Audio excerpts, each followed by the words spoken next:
another Thursday episode of the 905er podcast, and this week's 905 Roundup. My name is Roland Tanner. I am Joel McLeod. And it's still election time, and we're going to start off talking about something that came up in our episode yesterday, and it's come up in a couple of other episodes, really, and that is, and you know, don't get us wrong, it's not about people not coming onto our podcast, it's about people not coming on to anything. People can do what they want with our podcast. It's, we don't take it personally. But when people don't turn up for anything at all, ever, anywhere, I think that's another issue and one that we need to discuss. So Joel, there's a really quite an interesting story with regard to the Catholic school board trustee candidates.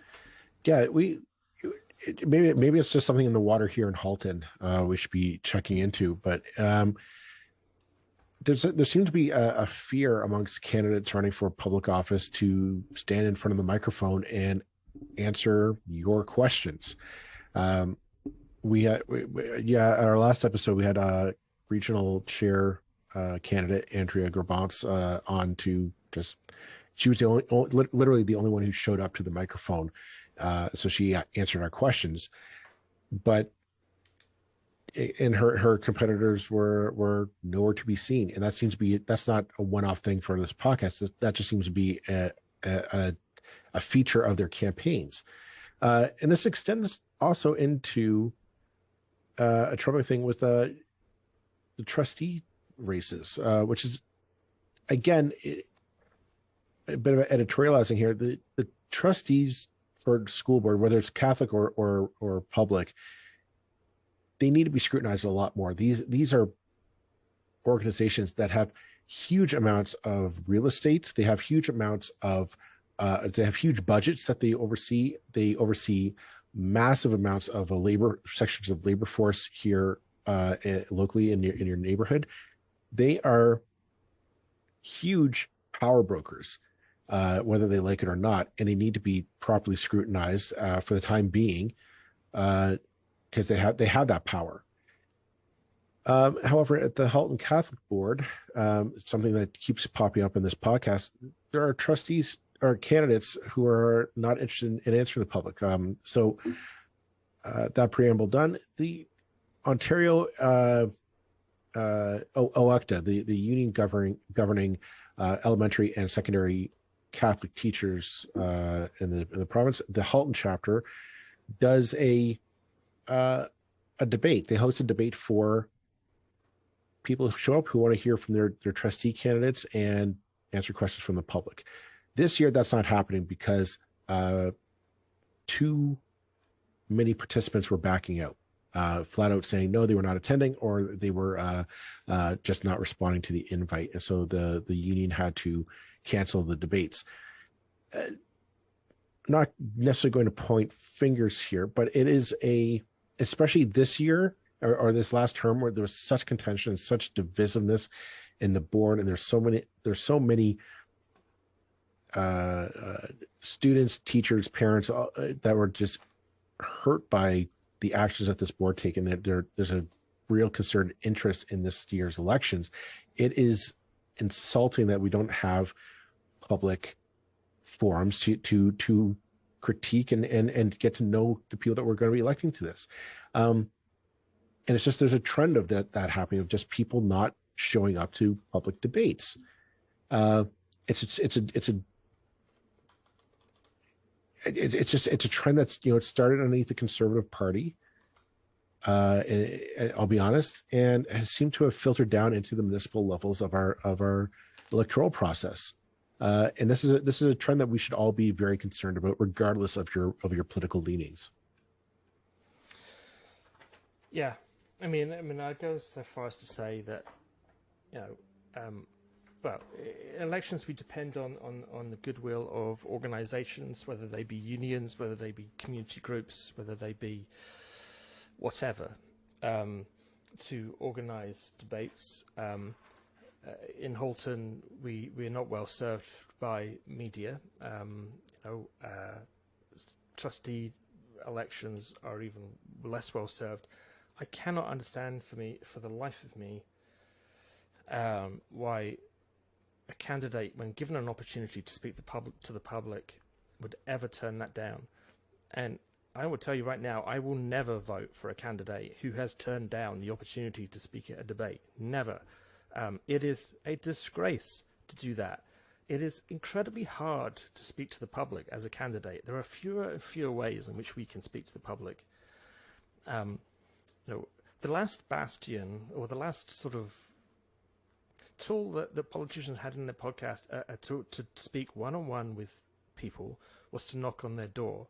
Well, that's now going away because more and more people have cameras on their front doors, and if they don't recognize who's knocking on their door, they're not answering, and that's their right. That's their perfect right. But the irony is, it's very difficult to speak to people. You can pay money to send leaflets that no one wants to read. You can knock on the door and have a conversation that most people don't want to have. You can, and then people have the nerve to say that politicians don't listen. It's like, well, I would if I could get through to you. I just want to clarify, Roland, like, my beef isn't just the debates. It's these are candidates who are refusing to speak. And like the fact that we didn't have Gary Carr or Jay McKenna, we extended an invitation at the same time that we extended the invitation to Andrea. We don't hear from them. We've asked Jay McKenna on many a time to discuss various issues back when she was MPP, and there was just stone silence. And maybe this is us. Maybe there's a bit of hurt feelings here, Roland. Who knows? But we've never. We've as MPP, she was under party orders to an extent. I'm beginning to question if that was the case. Well, yeah. I mean, all I can say is we've never spoken to anybody from the Progressive Conservative Party or the Conservative Party, and it's not for want of asking. And I will promise and I will swear on everything that is holy and unholy that we will give a fair crack of the whip to any Conservative candidate now or in the future who comes onto the anybody who comes on this podcast for an interview will be treated respectfully. They will be allowed to have their say and get their ideas across. What are you scared of? I can only conclude that you are so ashamed of what you have to say and so unconfident in defending those ideas with any kind of ability whatsoever that you simply will not speak. Now, the game of hiding candidates from the public is not a new one. It's been around for decades and decades and probably centuries, probably as long as... However, it is now at an industrial, factory, bulletproof, military-grade avoidance level. People don't just try and steer clear of things. They, the new MPP for Burlington, whose name I can't remember, because why would I remember it? She's a non-person as far as I can see. I mean, somebody I spoke to recently said they'd actually met her, but I don't know her name because she was beyond invisible as a candidate. That has nothing to do with the fact that they're conservatives, and I'm not a conservative. It's to do with the complete contempt for the public that it shows. Now, I mean, Jane McKenna. Okay, let's say that she was under party orders in the past. The most fantastic thing I found about running municipally was the freedom it gave me to speak my mind on any subject for as long as I wanted, or for as long as the good citizens of Burlington were willing to tolerate me on their doorstep. It was fantastic. It's like I'm free of that kind of party responsibility of I've got to make sure I'm saying what the party thinks and not what I think necessarily, and that's not about, I'm not saying that I was controlled or anything. I'm just saying that there's a collective responsibility when you're part of a political party. Jay McKenna's free of that now. I mean, how wonderful is that? You can go and speak and say, these are my ideas. These are the things that show what a fantastic chair of Halton I would be. And silence. Not even the decency to reply to us and give us the old lie that, I'm sorry, I have a prior engagement. I don't even know if it's necessarily that role. And I want to kind of bring it back to the Catholic trustee issue that we So if you're a long-time listener of this podcast, and if you're not, go take a deep dive into our back catalog.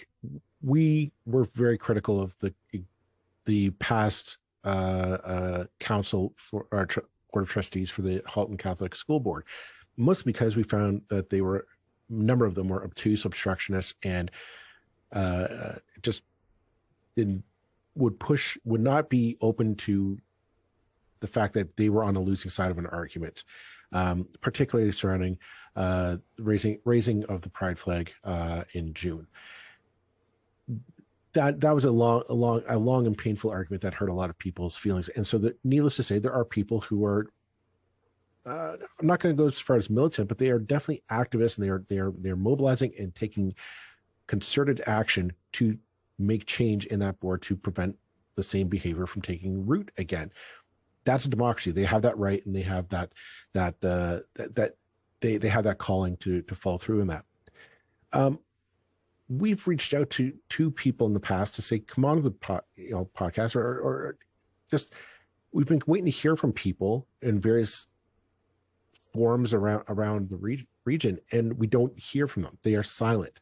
I went so far as, we on our Twitter, we reached out to one of the trustees who was more notorious for being obstructionist on the council, Vince Ian Tomasi, and because he tweeted support for Italy's far right new prime minister, who is very controversial, and we thought, yeah, you know what?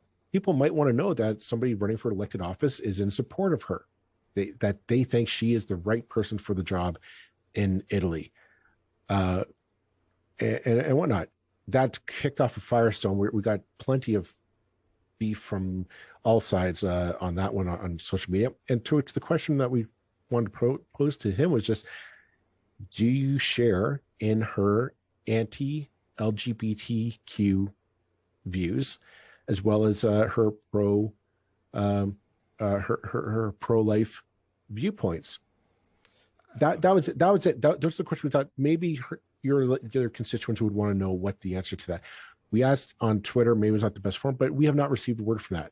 We heard plenty of criticism on how dare we question his Catholicity, which was never a question that we put forward. And quite frankly, I'm not asking for that. But the question of, like, this is an issue that people might want to know. They might want to know what the answer to that is. And again, that fear of the microphone, that fear of saying, I don't want to say what I truly think, because yeah, your opinion might be in the minority, but here's the thing: you want public office, people deserve to know what you think on these things. And if you don't want to answer that, say no comment and back away. It also points to another issue, and this is a long-standing one as well, that Vince Ian Tomasi is probably fairly willing to give his opinions on a variety of things. I don't think probably his opinions on abortion are any secret. He's against it. He's a devout Catholic, and a devout Catholic of the conservative end of the spectrum of Catholic orthodoxy, shall we say, and that's his right. That's fine. What's not so fine is it suggests to me that the candidate, basically this was being organized by a union. The Catholic School Board trustee positions have become more and more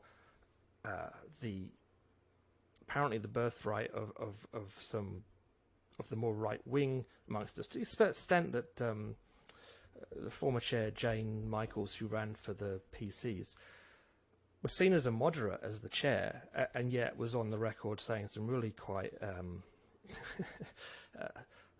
things that were considered, pretty right wing by any standards. And basically, it's like, well, no, this is being organised by a union, so no, because we hate the unions. And again, it's like, God damn it, the unions are usually the only people who put the bloody work in to organise these debates.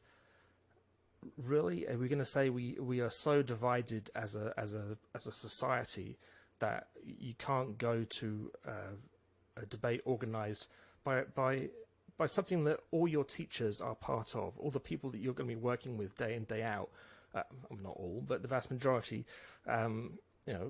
OECTA is a key part of the education and school picture.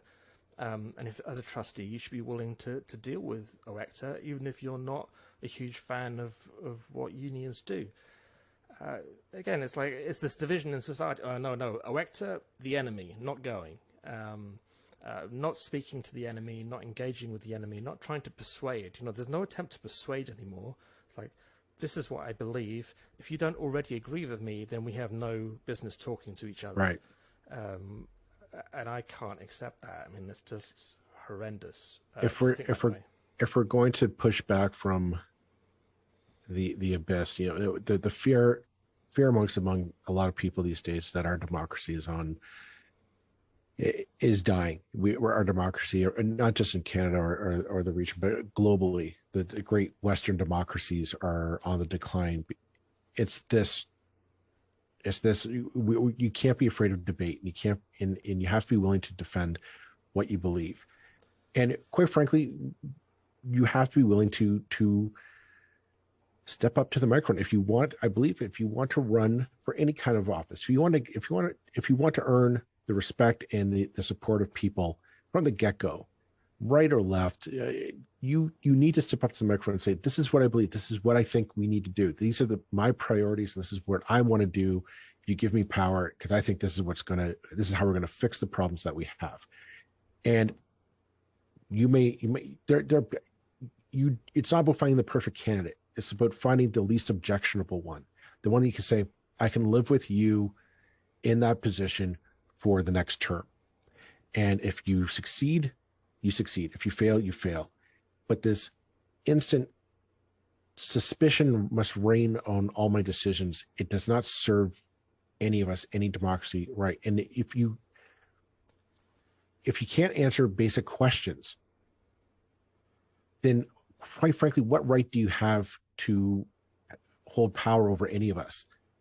Whatever the level is, whether it's a municipal government, a school trust, a school board, or the premier or prime minister, what right do you have to ask us for our vote, our most precious commodity in democracy, the thing that soldiers have fought and died for overseas to preserve, and that minorities have bled on the streets of this country to be enfranchised with, to have us give that to you, and you can't step to a microphone and answer a few questions.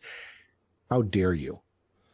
Yeah, and it's like, if you certainly in Burlington, I haven't driven to Oakville or Milton recently, but judging by the streets of Burlington, Jane McKenna is winning the sign war not on public land, on private land, but on private commercial land. Why would someone who's not speaking to anybody be so popular, do you think, that they would put up large signs along all the main thoroughfares on their commercially owned land? Now, who owns that land, I wonder? Well, goodness me, it's all the developers, isn't it? Well, so the developers, again, this is all perfectly legitimate, and I wouldn't even mention that because it's all traditional and it's all been going on for centuries. I jumped to Paul Sharma's defense the other week on exactly this issue, that you're allowed to do that. Jane McKenna's allowed to do that. However, when you will not speak to the public, the one thing I will say for Paul Sharma is he will speak to anybody. Mm-hmm. He is very vocal. There are no. I repeat myself again. We're very different people, but I respect his willingness to always defend his position and to argue it forcefully and sometimes irritatingly. But that's the way it's supposed to work, right? Mm-hmm. And it's like there's a quote attributed to Voltaire that Voltaire didn't actually say, and it's like, I disapprove of what you say, but I'll defend your right to say it to the death. I mean, it's an old cliche, but it's really what it's about. I think it's like, not only will these people not defend our right to have an opinion, but basically view us as beneath contempt for having our view of the world. They won't even let us know what their point of view is. They're just, oh, I'm Jane McKenna. I used to be an MPP. Vote for me. And I'm picking on Jane McKenna because, well, she's the most visible example of this. But shame on the Catholic School Board trustees for not turning up at a debate. It's really difficult to get coverage for school. But you know, it's a tough thing going for a school board job. Final word. If you can't answer our questions, you don't get the job. That's it. All right, let's take a break on that, and we'll be back right after this. Okay, and we are back from the break.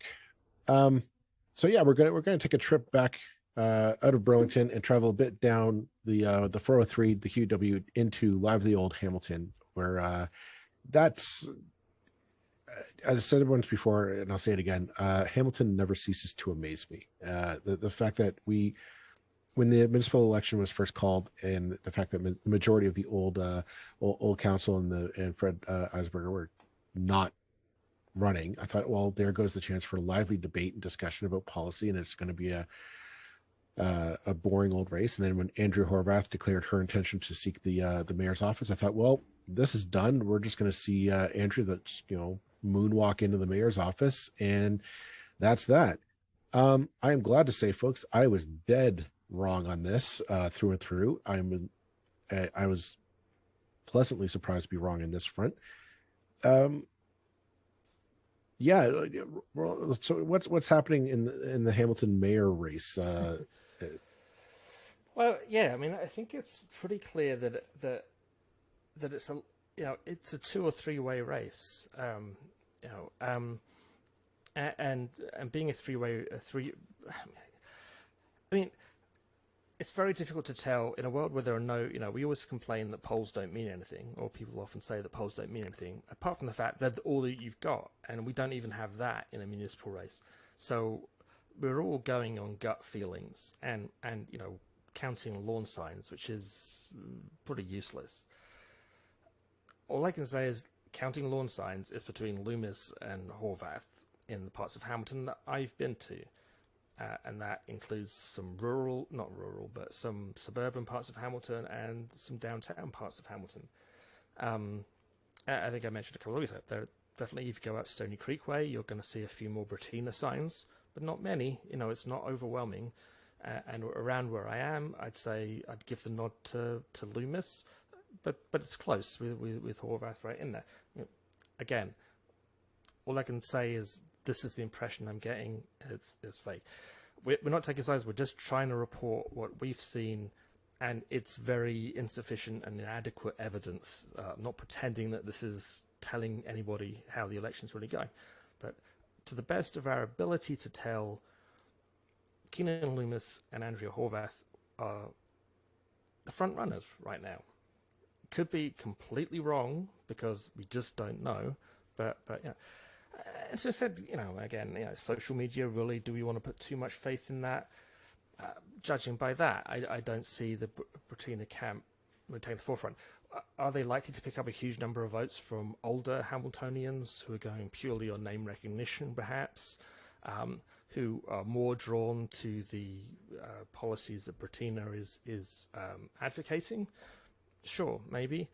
I mean, just going on the candidates' own websites, which ultimately are, that's their own words, unmitigated, unfiltered.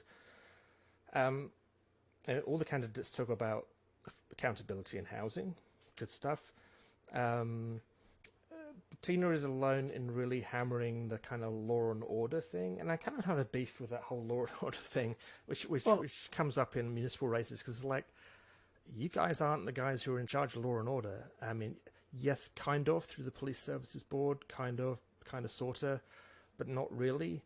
My understanding of how police budgets are voted on at the municipal level is that they're not decided by the municipality, they're decided by the Police Services Board, on which council members are a component. 3 council, in Hamilton, there are 3 council members, 3 provincial members, and 1 citizen.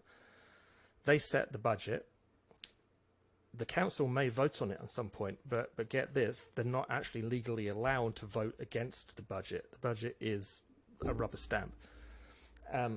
So why in the hell would Bob Bratina talk about law and order when that ain't his responsibility? Well, here's the thing with the law and order politician is I've always found that law and order politicians are the most cynical and laziest of all politicians. You know, here's the deep dark secret of Canadian politics at every level, municipal, provincial, and federal. Canada is a really safe place to live.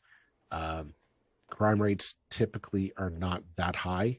We do not live in a cesspool of violence and criminality. It is not the case.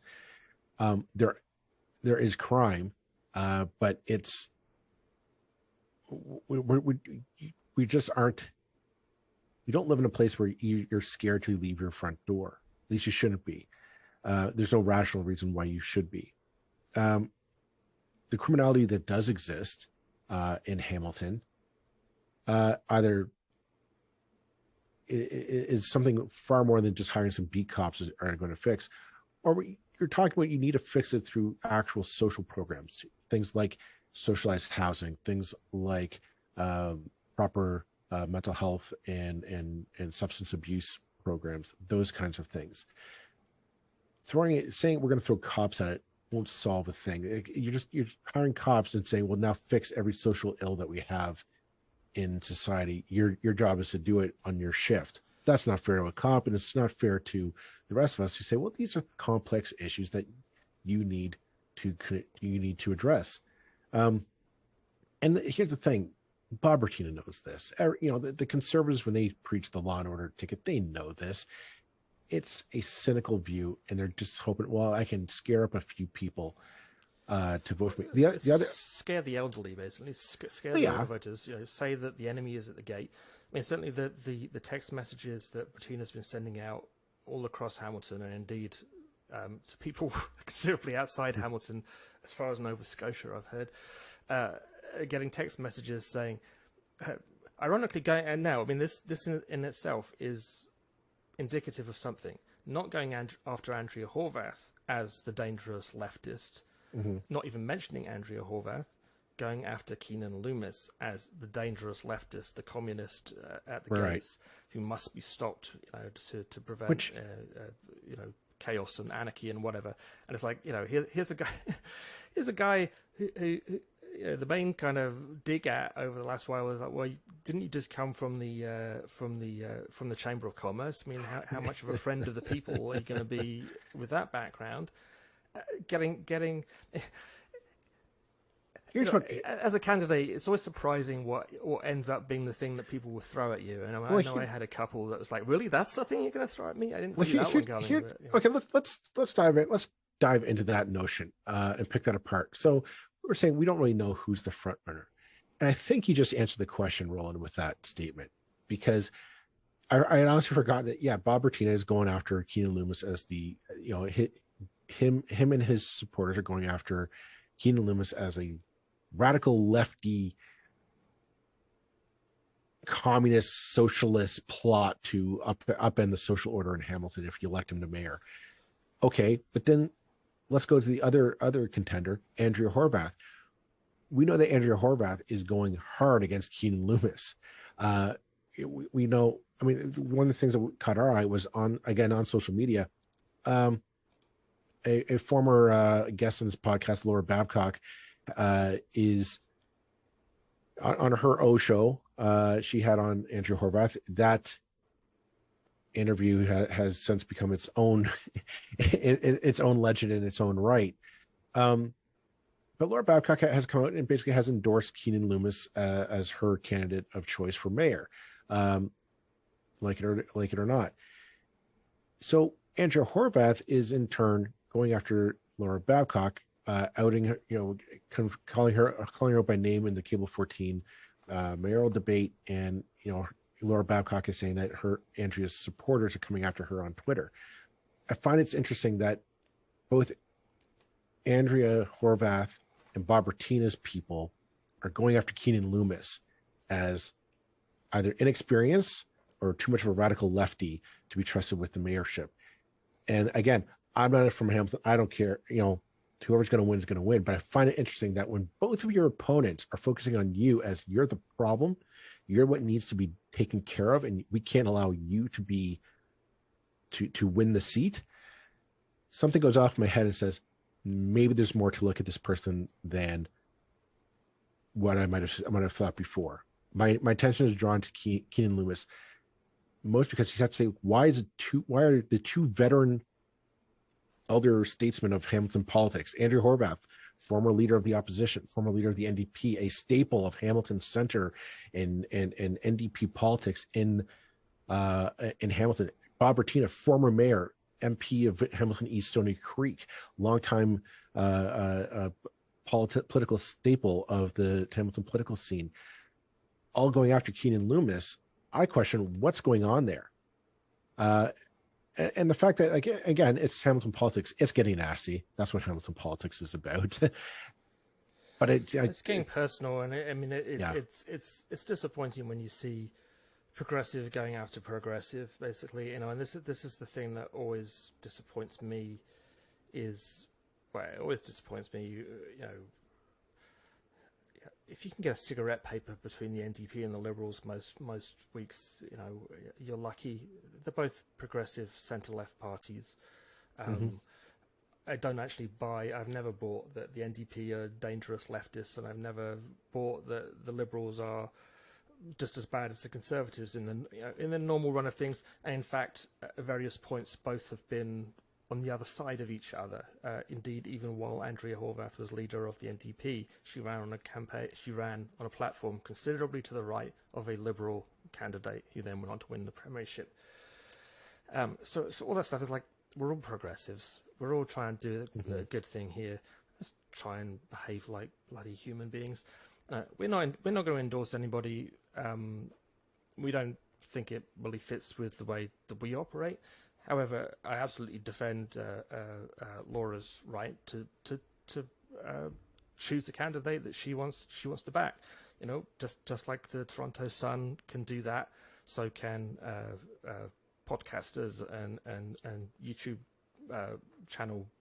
You're allowed. You can do that. She's not hiding it. It's no secret. There's no secret agenda or anything like that. That's her right. I would say it was much wiser for a candidate, certainly a candidate of the stature of Andrea Horwath, to just take it on the chin and move on.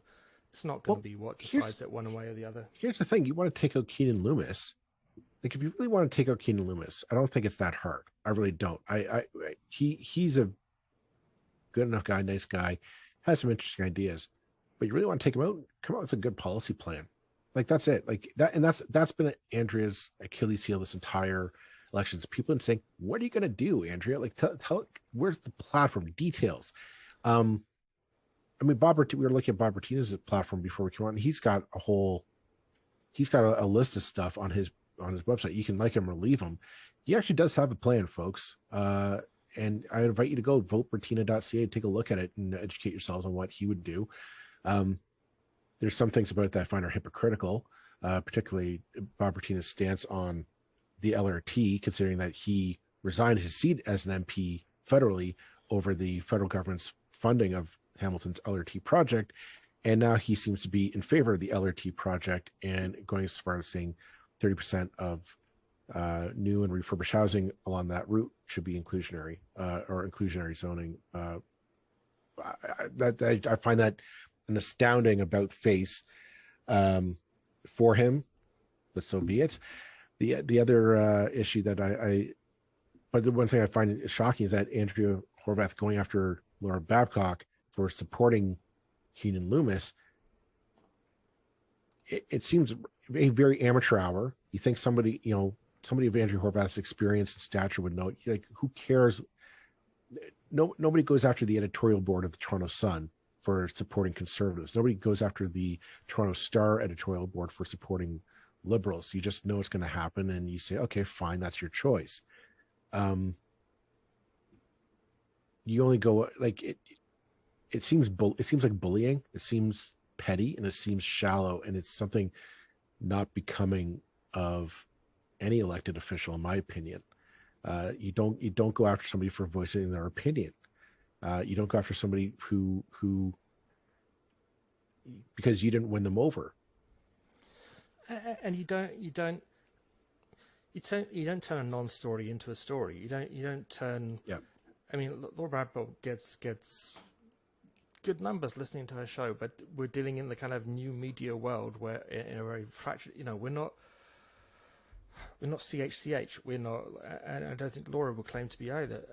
But she's influential, absolutely. She's doing a great job over there, and we, congratulations to her for doing that. And goodness me, I hope she keeps on doing it for a long time. As a candidate, you don't turn something that is really a non-issue and make it into an issue. It wasn't necessary. It is amateur hour, and it's kind of nasty, and it's not, really. You could have just said nothing, and like you say, talk about. Come out with a. I mean, and sure, I get the kind of irony of me saying this when I say, come out with policy proposals, because, in many ways, no candidate for municipal office can actually come out with policy proposals, because that's not the way local government works. I get that. However, you can come out with strong aspirations, and the mayors in particular, the mayoral candidates in particular, can come out with, this is a key aspiration for my term in office. And yeah, there's stuff on Andrea's website as well. I mean, there's good stuff here. There's I feel to an extent that Keanin has forced the other candidates to be better. The thing that he did that was best, and which is basically outsiders who have not run for office before do not generally succeed when they go for the top job. It's like, run for council. That would usually be the advice I would give someone if they asked it, if they thought my advice was worth anything, which they might well not. But nonetheless, he got out early, and he kind of dominated the field for about 6 months before the other guys got their acts together. And sure, Andrea was still at the province at that time, and she's leader of the opposition, for goodness sake, But still, he got out there. He did things the way you have to do in municipal politics if you're going to get out anywhere, which is like, get out early, get your message out first. That is absolutely the most important thing you can do. And he did that, and he's turned himself into a credible candidate that the other two leading candidates seem to see as the threat, because they're talking about him, not the other one. Mm-hmm. It does speak volumes. I mean, is it strong evidence? I don't know if it's strong yet. Completely misreading this. Maybe it's not strong evidence, but I do say, like, where are people talking about? And nobody is talking. I don't think anybody's talking about Bob Bratina. Like, the only time I've talked about Bob Bratina, or seen anybody talk about Bob Bratina, is you, Roland, right now. That was it. that was when I've seen anybody really talking about Bob Bratina about in this election. To me, it is between Keanin Loomis and Andrea Horwath. And I'm not saying it's a shoe-in for Keanin, but my God, is he giving Andrea a run for her money? And I find that it's, I'm looking at how Andrea Horwath is running this campaign, and I say, like, this might be why she's not premier right now. Is that people, again, we've said this so many times on this podcast. This is it, like, and I'm going to beat this dead horse until it is deader in the ground. People want big ideas. People want bold. They are tired of milk toast. Let's just shuffle the deck chairs around on the deck of the ship and call it a day. They're tired. It has not worked. We have not seen government since we talked about this the other day, Roland, you and I. We haven't seen government at any level of government do any meaningful policy or any meaningful actions since 1992, 1993 maybe. It's been this content to just, okay, let's shuffle things around a bit. Let's see if we can balance a budget. If we can, we can. If we can't, we can't. But let's just not piss off anyone. And that's kind of worked so far, but it's not working. The system is falling apart on people. Things aren't getting done. And we're looking at this, and the people are getting fed up with it. And they're looking for people who are coming in with bold ideas. I want to see people with bold ideas get elected. If they don't follow through on it, fine. We turf them out. That's the system. They say they want to do it. If they can't get it done, you kick them out. You get somebody else in there who will get it done. And you keep doing that until change happens. And I find that Andrea Horwath is still that old school of thinking of undersell, overperform, except she has not had a chance to overperform because nobody's bought into what she's underselling so far. And going back to the provincial election, and I cannot say this obviously not, my history is I volunteered for the Ontario Liberals for a decade and more. Okay, so the background. Call me biased if you want, but I would promise every NDP listener to this podcast, or every NDP sympathetic person who might listen to this podcast, every Conservative who might listen to this podcast, I couldn't give less of a stuff about the Ontario Liberal Party or the Liberal Party of Canada or any party. I don't care about them. I joined the Liberals because where I lived, they were the organisation with the best chance of getting a progressive candidate into Parliament or into the legislature. It made sense where I lived right then, and it was a good organisation. It was well, and we damn well won. I mean, only once, but we did, and the federal level, considerable more success. But so I'm trying to make the case here again. I don't care about the party stuff. If you think that I have some liberal bias going on when I say what I'm about to say, it's nothing to do with that. And you don't know how I voted at the last election either. So, the NDP platform, we went through all the platforms in the last election. And I'm going to say right now, Stephen Del Duca was a horror show as a leader of the Ontario Liberals, but the platform was a good platform. Mm-hmm. It was, again, cigarette papers between it and the NDP and the Green thing. Basically, those three parties ran the same platform with a few differences. Of the three, the NDP one was by far the weakest. There were things in there that were really just crazy, off the wall, stupid, and honestly had been written by certain unions. I mean, there was something about basically abolishing any private company from providing road services and building to municipalities. I was like, what the friggin' hell? I mean, I know exactly where that came from, but it makes no flipping sense.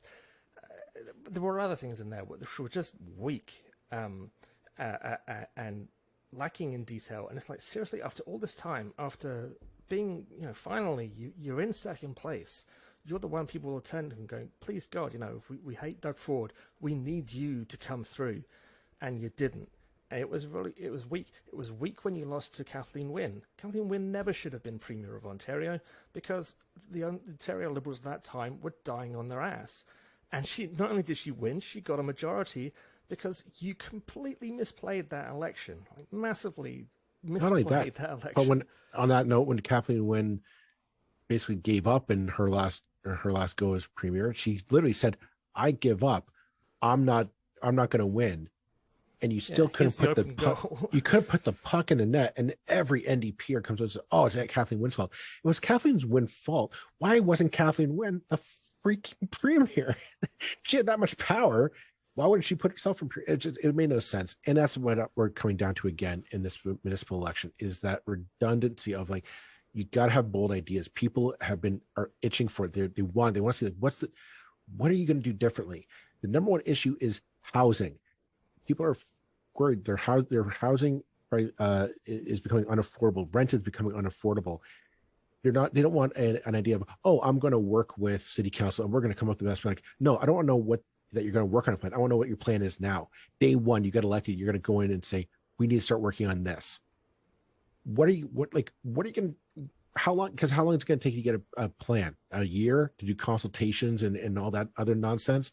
Forget it. Nobody wants to hear about a consultation. Nobody wants to hear about another chance for developers and landlords and whoever else, tenant boards and tenant rights activists, all to get in and muck it up. People want action now. We've been waiting 30 years for progressive action, for governments to get this stuff done, and we're getting fed up with it. And I find that's why, again, I'm coming down to Keanin Loomis, not because he's got the best ideas. I think some of his ideas are kind of weak, but he's the only one putting forward real credible ideas that seem to be out of the box, and people are saying, well, hell, he can't do any worse than the previous guys. Let's give him a shot. Well, his campaign thus far hasn't insulted anybody's intelligence. And that's far too rare a thing, you know. I mean, I've been watching some of the first-time candidates in other municipalities. So in Burlington, in the ward I ran last time, Ward 2, which is the downtown ward in Burlington, there's a couple of people running against Lisa Kearns. Lisa Kearns has been on the podcast. Lisa Kearns is the person who beat me. And I'm really not going to talk about her or about that ward, but you know, there's a guy running there. I can't remember what his name is. Don't particularly want to give him the publicity. He seems like a complete asshole. And he's being so nasty and so petty, and he's trying to get Lisa Kearns reported to the commissioner of baseball, I was going to say, whatever the hell, the integrity commissioner, for releasing some piece of information that was completely boring and uninteresting, and anybody could have predicted. And we want them to be open and public anyway, so don't report people when they actually do announce something that is a piece of information the public could do with. Don't be a hypocrite. And he's going after her because of all the buildings that were approved in Burlington, as if you know, the OLT doesn't exist, and as if, you know, a single councillor has the remotest bloody say in what gets approved in Burlington. And the point of mentioning him at all is not that his campaign is a piece of crap, although it is. It's the fact that he's just not being honest about anything, and he's also not putting forward a platform of his own other than, oh, this person's terrible, vote for me.